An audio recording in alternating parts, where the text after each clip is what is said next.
search for an open position. The applications start rolling in, and the qualified candidates are identified. Now, the choosing begins. Person A, Ivy League, 4.0, flawless resume, great recommendations, all the right stuff.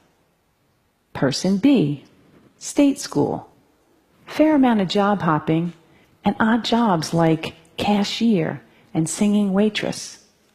But remember, both are qualified. So I ask you, who are you going to pick?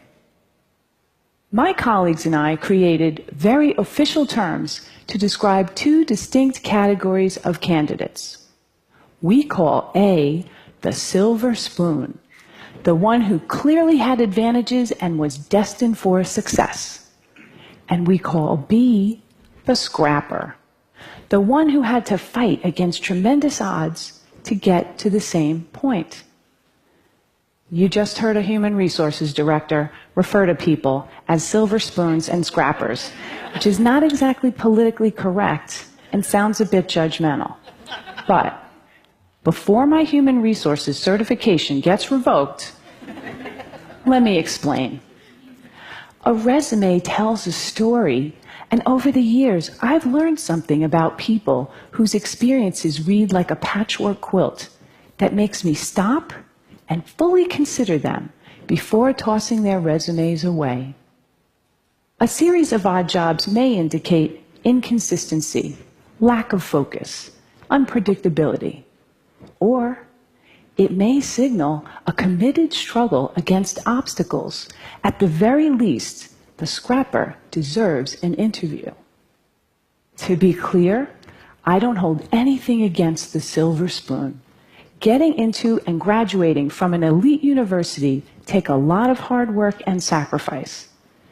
But if your whole life has been engineered towards success, how will you handle the tough times? One person I hired felt that because he attended an elite university, there were certain assignments that were beneath him, like temporarily doing manual labor to better understand an operation. Eventually, he quit. But on the flip side, what happens when your whole life is destined for failure and you actually succeed? I want to urge you to interview the scrapper. I know a lot about this because I am a scrapper. Before I was born, my father was diagnosed with paranoid schizophrenia, and he couldn't hold a job in spite of his brilliance. Our lives were one part cuckoo's nest, one part awakenings, and one part a beautiful mind.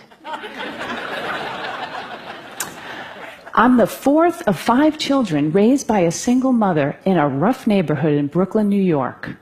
We never owned a home, a car, a washing machine, and for most of my childhood, we didn't even have a telephone. So I was highly motivated to understand the relationship between business success and scrappers because my life could easily have turned out very differently. As I met successful business people and read profiles of high-powered leaders, I noticed some commonality. Many of them had experienced early hardships, anywhere from poverty, abandonment, death of a parent while young, to learning disabilities, alcoholism, and violence. The conventional thinking has been that trauma leads to distress, and there's been a lot of focus on the resulting dysfunction.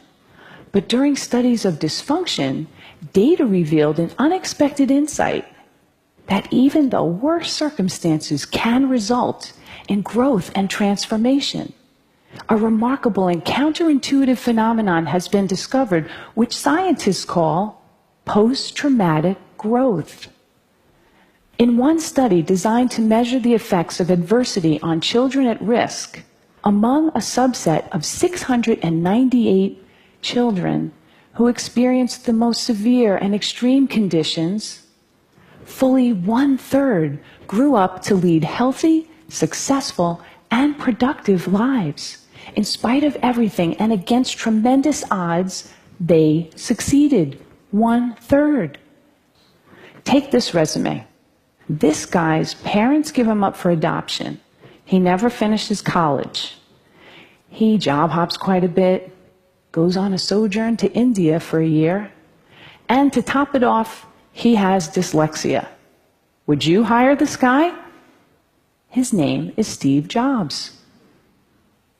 In a study of the world's most highly successful entrepreneurs, it turns out a disproportionate number have dyslexia. In the US, 35% of the entrepreneurs studied had dyslexia. What's remarkable, among those entrepreneurs who experience post-traumatic growth, they now view their learning disability as a desirable difficulty, which provided them an advantage because they became better listeners and paid greater attention to detail. They don't think they are who they are in spite of adversity. They know they are who they are because of adversity. They embrace their trauma and hardships as key elements of who they've become and know that without those experiences, they might not have developed the muscle and grit required to become successful. One of my colleagues had his life completely upended as a result of the Chinese Cultural Revolution in 1966. At age 13, his parents were relocated to the countryside. The schools were closed, and he was left alone in Beijing to fend for himself until 16, when he got a job in a clothing factory.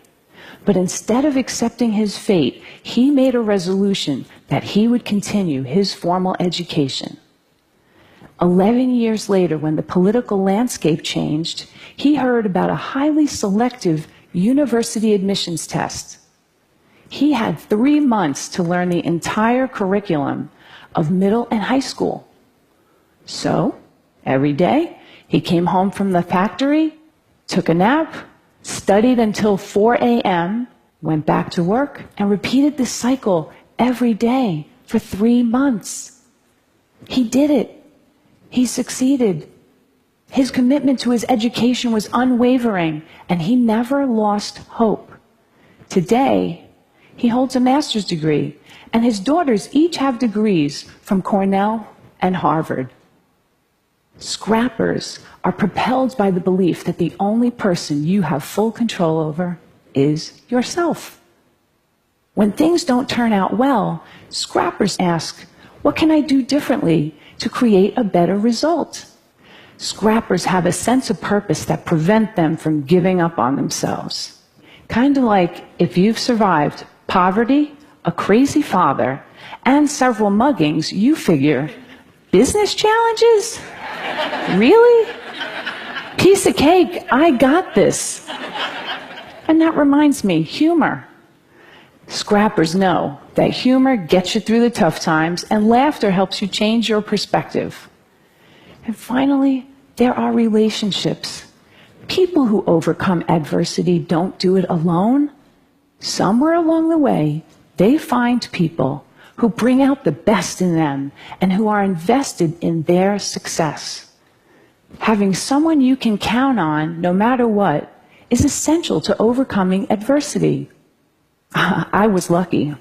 In my first job after college, I didn't have a car, so I carpooled across 2 bridges with a woman who was the president's assistant. She watched me work and encouraged me to focus on my future and not dwell on my past. Along the way, I've met many people who've provided me brutally honest feedback, advice, and mentorship. These people don't mind that I once worked as a singing waitress to help pay for college. I'll leave you with one final valuable insight.